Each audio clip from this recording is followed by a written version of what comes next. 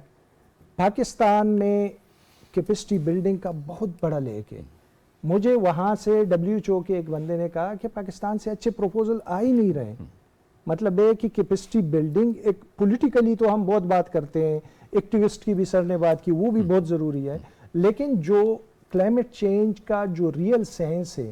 اس کی بہت بڑی کمی ہے. صرف کامسیٹ ایک آرگنائزیشن ہے جو کہ میٹرالوجی پہ یا کلائمیٹ چینج پہ ڈگری کروا رہی ہے. پاکستان میں اس کے لیے کیپیسٹی بلڈنگ کی بہت ضرورت ہے, کیونکہ آپ کے پاس جب ایکسپرٹس نہیں ہوں گے بالکل صحیح, تو وہ کس طرح آپ کے لیے اچھے پروپوزل لکھیں گے, کس طرح آپ کو انٹرنیشنل فورم پہ نیگوشیٹ کریں گے. تو جہاں پر آپ نے ہیلتھ کی بات کی تو ہیلتھ کے دو مین آسپیکٹ ہیں. ایک ڈائریکٹ ایفیکٹ ہے, جس طرح آپ نے ہیٹ ویو کی بات کی, وہ ڈائریکٹ ایفیکٹ ہے, اور ایک انڈائریکٹ ایفیکٹ ہے. انڈائریکٹ ایفیکٹ پہ ہم نے پیپر پبلش کیے ہیں, اور ڈینگی کا میں آپ کو کیس بتا رہا ہوں. ہم نے 2016 میں یہ چیز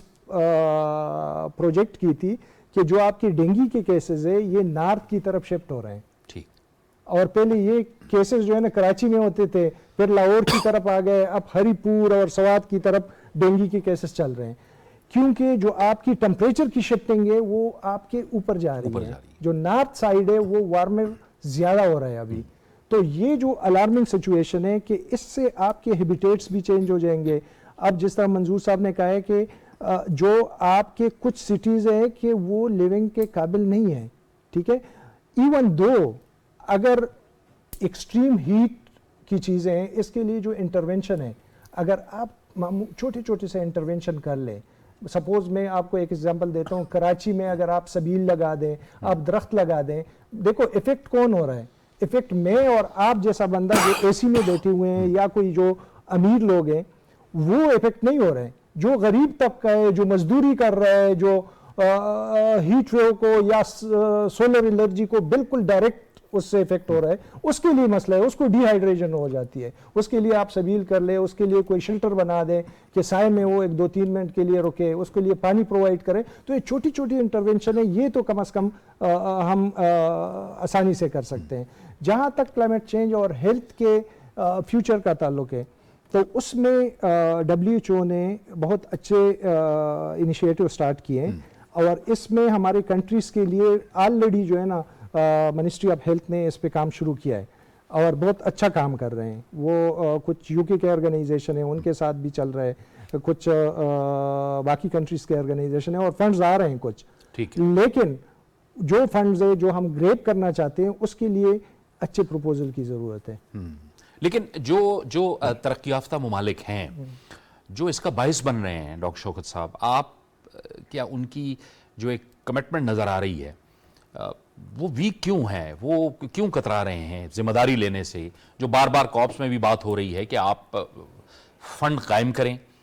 کیا ان کے مسائل کیا ہیں؟ وہ تیار نہیں ہیں اس بات کو ماننے کے لیے. یہ کوشچن ابھی میں نے اسپین میں جو آرگنائز کر رہے تھے کانفرنس سے یہ کوشچن کیا, ایگزیکٹلی یہی کوشچن کیا کہ آپ لوگ کیوں کترا رہے ہیں ہمیں فنڈز دینے کے لیے. اصل میں مسئلہ یہ ہے کہ ان لوگوں کی اکانومی جو ہے نا وہ بھی اتنی اچھی نہیں جا رہی ہے. کچھ کنٹریز ہیں جن کی اکانومی اچھی جا رہی ہے, اور کلائمیٹ کا کاسٹ اتنا زیادہ ہے کہ وہ افورٹ نہیں کر سکتے, کیونکہ ان کے خود, ابھی میں نے آپ کو ذکر کیا کہ امریکہ میں 2-3 دن پہلے وائلڈ فائر اتنا زیادہ شدت سے آیا ہے اور اتنی زیادہ اموات ہوئے, تو وہ کہہ رہے ہیں کہ ہم اپنے ملک کو بچائیں یا ہم آپ کو بچائیں, ہمیں خود کچھ کرنا پڑے گا. جس طرح میں نے شروع میں کہا کہ 1% سے ہم اپنے آپ کو جان نہیں چھڑا سکتے. ترکی جو کہ اتنا بہت بڑا اکانومی ہے وہ 1.1% کنٹریبیوٹ کر رہا ہے. تو اگر ہم خود ترکی کو اور دوسری طرف پاکستان کو رکھیں تو ہمیں اس چیز کو کرنا پڑے گا. باقی جو ڈیولپ کنٹریز ہیں وہ کوئی سلوشن کی طرف جا رہے ہیں, یہ بھی نہیں ہے کہ ہم کہہ رہے ہیں کہ وہ جان چھڑا رہے ہیں. ہر جگہ پہ نیگوسیشن ہو رہی ہے, لیکن ان کا آپس میں بھی کلیشز آ رہی ہیں. کیونکہ اگر آپ چائنا کی پالیسیز دیکھیں, وہ کہتے ہیں کہ آپ تو آلریڈی ڈیولپڈ ہو چکے ہیں, ہم تو ڈیولپنگ فیز میں جا رہے ہیں, تو ہم اتنا کنٹریبیوٹ نہیں کر سکتے جتنا آپ کو کرنا چاہیے. اور ان لوگوں کی اپنی چیزیں ہیں, لیکن اگر ان کے ساتھ نیگوشیٹ کیا جائے, government to government, scientist to scientist and policy maker to policy maker, اور ایکسپرٹ لوگ ان سے کمیونیکیٹ کریں کہ ان کو آپ کے پروپوزل میں کچھ جان لگے, کہ واقعی. اور دوسری بات یہ ہے جب پروپوزل آ جائے تو اس کا وہ پروگرس رپورٹ, اس کی جو ویلیڈیشن ہے, اس کی جو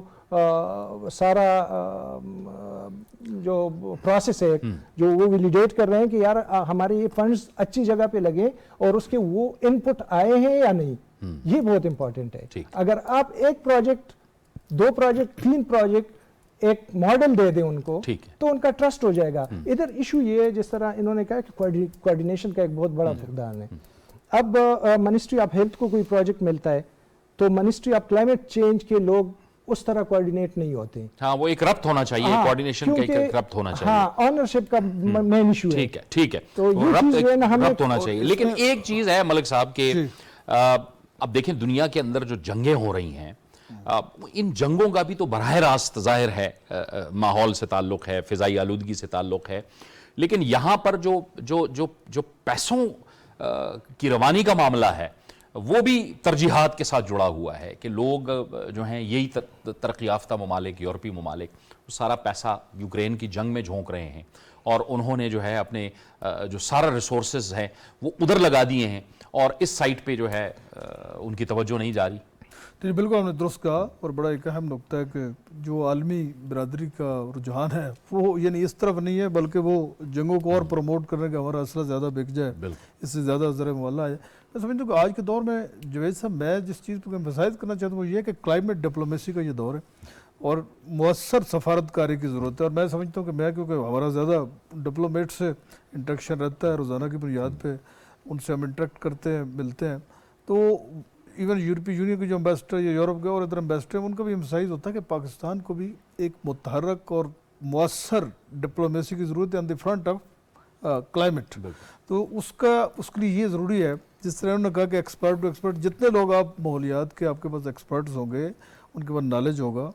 یقینی بات ہے کہ عالمی دنیا کو وہ اپنا کیس پریزنٹ کرنے میں کامیاب ہوگا کہ پاکستان کو کتنا بڑا ایک چیلنج درپیش ہے اور کتنی ضرورت ہے اس وقت کہ ہمیں جو ترقی یافتہ ممالک ہے وہ پاکستان کو سپورٹ کرے, عالمی جو ادارہ ہے پاکستان کے ساتھ تعاون کریں, کیونکہ پاکستان کے پاس اتنے مالیاتی وسائل نہیں ہیں کہ اکیلے اس بڑے چیلنج سے نمبر تجزبہ ہو سکے. یقیناً حکومت کی ترجیحات ہیں اور حکومت اس حوالے سے بہت سارے اقدامات کریے, لیکن اس کے لیے بہت خطیر فنڈنگ کی ضرورت ہے. اور اس حوالے سے ایک جو گراؤنڈ ریئلٹیز ہیں اس کے حوالے سے پوری دنیا کو بریف کرنا, بتانا, ان کو کنونس کرنا کہ کتنی ایک بحرانی کبھی سے ہم گزر رہے ہیں, اس کے لیے ضرورت ہے کہ ایک متحرک سفارتکاری کی جائے. اور اس کے حوالے سے جتنے بھی ہمارے فارن آفس کے ہمارے جو باہر مشن ہیں ان کو بھی خصوصی طور پہ باور کرایا جائے کہ وہ پاکستان کے کیس کو صحیح انداز میں پریزنٹ کریں تاکہ جو گریوٹی ہے, جو اس کی ایک شدت ہے, اس حوالے سے عالمی برادری کو جو ضمیر ہے اس کو جوڑا بھی جا سکے. اور یہ جو جنگ و جدل جس طرح آپ نے دیکھا کہ عالمی امن, دیکھیں اس کا بھی تو بہت جنگوں کے جو اثرات ہیں بڑے منفی پڑ رہے ہیں ماحولیات پہ. آپ دیکھ سکتے ہیں کتنے بڑی تعداد میں اس میں جو تباہی ہے, ہلاکتیں ہیں. اور سب سے امپورٹنٹ اس کا یہ ہے کہ جو اکنامک امپیکٹ ہے, جو اقتصادیات پہ اس کے جو مضر اثرات ہیں, اس سے پاکستان بہت زیادہ متاثر ہو رہا ہے. نہ صرف پاکستان ہو رہا ہے بلکہ دنیا کے بہت سارے ممالک ہو رہے ہیں کہ آپ دیکھیں زرعی پیداوار میں جس طرح کمی ہے, جو کسانوں کے جس طرح میں پہلے کہا ان کے جو مسائل ہیں, اور توانائی جس طرح دیکھیں Pakistan is facing economic crisis as well as the energy crisis. تو جو ہماری توانائی کی پروڈکشن ہے, پیداوار ہے, اس میں بھی تو بہت تغیر و تبدل ہو رہا ہے ان ماحولیاتی تبدیلیوں کی وجہ سے. تو ایک بہت کثیر الجہتی قسم کا ایکشن پلان اور اس پہ عمل درآمد کرنے کی ضرورت ہے. اور اس حوالے سے میں سمجھتا ہوں کہ پاکستان جو ہے مؤثر سفارتکاری کرے اور باہر جو وفود جاتے ہیں وہ بھرپور تیاری کر کے جائیں اور اس حوالے سے بالکل لوگوں کو باور کرائیں کہ ہمیں اس وقت کتنی شدت سے عالمی امداد کی اس حوالے سے ضرورت ہے. منیر صاحب, یہ ظاہر ہے ارلی وارننگز کے حوالے سے بھی سرمایہ کاری کی ضرورت ہے کیونکہ دنیا ظاہر ہے جدید ٹیکنالوجی کی طرف جا رہی ہے, جدید ٹیکنالوجی بھی ہے. موسمیاتی نگرانی, ضرورت اس بات کی محسوس کی جا رہی ہے کہ موسمیاتی نگرانی کے حوالے سے یا بروقت انتباہ کے نظام کے حوالے سے اب ظاہر ہے ہم تو فورکاسٹ کر سکتے ہیں کہ بارشیں زیادہ ہوں گی, سیلاب کے خدشات ہیں یا خطرات ہیں, لیکن ان تمام معاملات میں بہت زیادہ انویسٹمنٹ کی ضرورت ہے. پوری دنیا کو یہ سمجھنے کی ضرورت ہے. بالکل آپ کی بات بجا ہے. ہمارے ہاں جو ارلی وارننگ سسٹم ہے کافی ڈیولپ کیے ہیں. ہمارے پاس جو محکمہ موسمیات ہے اس کے پاس بھی اتنی لیکن کافی حد تک بہتر سسٹم موجود ہے ان کے پاس. لیکن ہمیں اس کو پھیلانے کی ضرورت ہے کہ دیکھیں جو پیش گوئی محکمہ موسمیات کر سکتا ہے وہ کر دے گا، لیکن کیا ہم وہ جو ارلی وارننگ سسٹم کی جو بات کرتے ہیں نا کہ آپ کے پاس ڈیٹا تو آ گیا کہ فلاں جگہ کے اوپر بارش ہے، کیا آپ اس بات کو وہاں پہ میسو طریقے سے پہنچا پا رہے ہیں اور اتنے اچھے طریقے سے وہاں پہ پہنچا پا رہے ہیں؟ تو سب سے اہم یہ ایک ہے، اور اس کے حوالے سے ہمیں اپنے کمیونٹی گروپس کا بنانا اور ان کو ایک دوسرے کے ساتھ کنیکٹ کرنا یہ بہت زیادہ ضروری ہے۔ ابھی جیسے آپ ابھی بات کر رہے تھے جنگ کی، آپ نے یوکرین کا ذکر کیا، میں نے چونکہ پچھلے کوئی 1.5 سال یوکرین وار کے اوپر بہت زیادہ لکھا ہے، تو آپ یہ دیکھیں کہ کوئی $170 بلین لگا کے ہم نے جو دنیا کے 26% جو جہاں سے خوراک آ رہی تھی، کھانے کا پینے کی جو چیزیں آ رہی تھی، اس کو تباہ کیا۔ ایک تو یہ کہ $170 بلین ہم نے جنگ پہ لگا دیے، اوپر سے 26% جو غذائی قلت کا باعث بھی بنے، جس کی وجہ سے یورپ بھی متاثر ہوا اور افریقہ بھی متاثر ہوا۔ ایک تو ہمیں ان چیزوں کو بھی بہت زیادہ دیکھنے کی ضرورت ہے، اور جہاں پہ ہمیں کلائمیٹ کے حوالے سے بات کرنے کی، یا جیسے کلائمیٹ ایکٹیوسٹ پوری دنیا کے اندر سرگرم ہیں، حکومتیں اس کے اوپر بڑا کام کر رہی ہیں، تو ایک تو یہ ہے کہ جو ترقی یافتہ ملک ہیں ان کو اپنے کارپوریٹس کے اوپر جو ہے کوئی کلائمیٹ ٹیکسنگ کرنی چاہیے۔ جیسے ہمارے ہاں تو آپ کو پتہ ہے کہ کتنے ٹیکس لگ رہے ہوتے ہیں چیزوں کے اوپر، تو اس طرح کا ترقی یافتہ ممالک کو اگر وہ ان بڑے کارپوریٹس کے اوپر ٹیکس لگائیں جنہوں نے پچھلے وقت میں بہت زیادہ مال و دولت اکٹھا کیا ہے، وہ اس کو کنٹریبیوٹ کریں، تو میرا خیال ہے کہ وہ جو پیسہ ادھر سے نکلے وہ پھر ہمارے جیسے ملکوں کو، جیسے پاکستان نے بڑی ڈپلومیسی کی، اور لاس اینڈ ڈیمیج فنڈ میرا خیال ہے کہ سب سے زیادہ جو کنٹریبیوشن ہے ڈپلومیسی کا وہ پاکستان کا ہے، اور بلکہ اس کا تو اقوام متحدہ کے سیکرٹری جنرل نے بھی ذکر کیا تھا کہ اس کے جب یہ قائم ہوا اس حوالے سے، لیکن اس کے اوپر ترقی پذیر ممالک نہیں ہیں۔ پھر اس کو جو آپ نے یہ دے دیا، یہ ورلڈ بینک کو دے دیا۔ ورلڈ بینک ایک کانٹریکٹنگ بیسکلی وہ ہے، ایک بینک ہے، اور وہ بہت زیادہ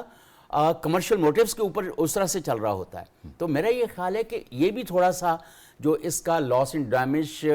فنڈ کی جو گورننس ہے،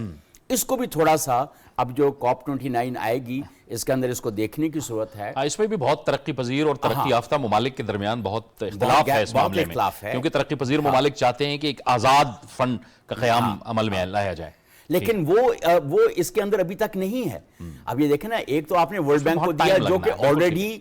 جس کے اندر سرمایہ کاروں کا پیسہ ہے، جو بڑے سرمایہ کار ملک ہیں ان کا پیسہ ہے۔ اچھا، دوسری طرف آپ نے ان کا جو بورڈ ہے، جو اس کا گورننگ باڈی جو ہے، اس کے اندر آپ نے پھر بڑے ملکوں کے لیا ہے، لیکن اب آپ ساؤتھ ایشیا سے اس کے کوئی ریپرزنٹیشن نہیں ہے، یا سینٹرل ایشین ریپبلک میں سے اس کی نہیں ہے، افریقہ میں سے اس طرح سے ریپرزنٹیشن نہیں ہے۔ تو یہ جو ریپرزنٹیشن کی کمی ہے، تو یہ اس کے اوپر بھی میرا خیال ہے کہ پاکستان کے لوگوں کو، اور پھر ایک اور بہت اہم بات ہے جاوید صاحب، ہمارے پاس شنگھائی کوآپریشن آرگنائزیشن ہے، وہاں پر زیادہ مالی معاملات کے اوپر اور معیشت کے اوپر بات ہو رہی ہے، بہت کم بات جو ہے کلائمیٹ امپیکٹ کے حوالے سے ہوتی ہے، اور سارک بالکل ہی ڈیڈ ہو چکا ہے۔ اب دیکھیں، اگر سارک میں کم از کم جو 7-8 ملک جو ہیں، یہ مل کر تو کوئی ایسی کمپریہنسو انٹیگریٹڈ پالیسی بنا سکتے ہیں نا خود کو بچانے کے لیے، اور ایک ساؤتھ ایشیا کی وائس کے طور پر اپنے آپ کو پچ کر سکتے ہیں ایسے فورمز کے اوپر۔ یہ میرا خیال ہے کہ تھوڑا بہت اہم موضوع ہے منیر صاحب، اور اس میں بہت سی باتیں ہو سکتی ہیں، اور آئندہ بھی انشاءاللہ ہم اس موضوع پر بات کرتے رہیں گے۔ وقت بھی ختم ہو گیا، بہت بہت شکریہ منیر احمد صاحب آپ کا، ڈاکٹر شوکت علی صاحب آپ کا، ملک منظور احمد صاحب آپ کا بھی بہت بہت شکریہ۔ یہ ایک عالمی مسئلہ ہے، اور یہ صرف اب پاکستان کا مسئلہ نہیں رہا، بلکہ دنیا جو ہے وہ اس کا شکار ہو چکی ہے، لہٰذا نہ صرف پاکستان کو بلکہ اس کے ساتھ ساتھ عالمی سطح پر بھی پوری دنیا کو اس مسئلے کو سمجھنا ہوگا، اور اس کے ساتھ ساتھ اس کے حل کی جانب جانا ہوگا تاکہ کچھ اقدامات کیے جا سکیں۔ یہ تھا ہمارا آج کا پروگرام۔ جاوید اقبال کو اجازت دیجیے، اللہ حافظ۔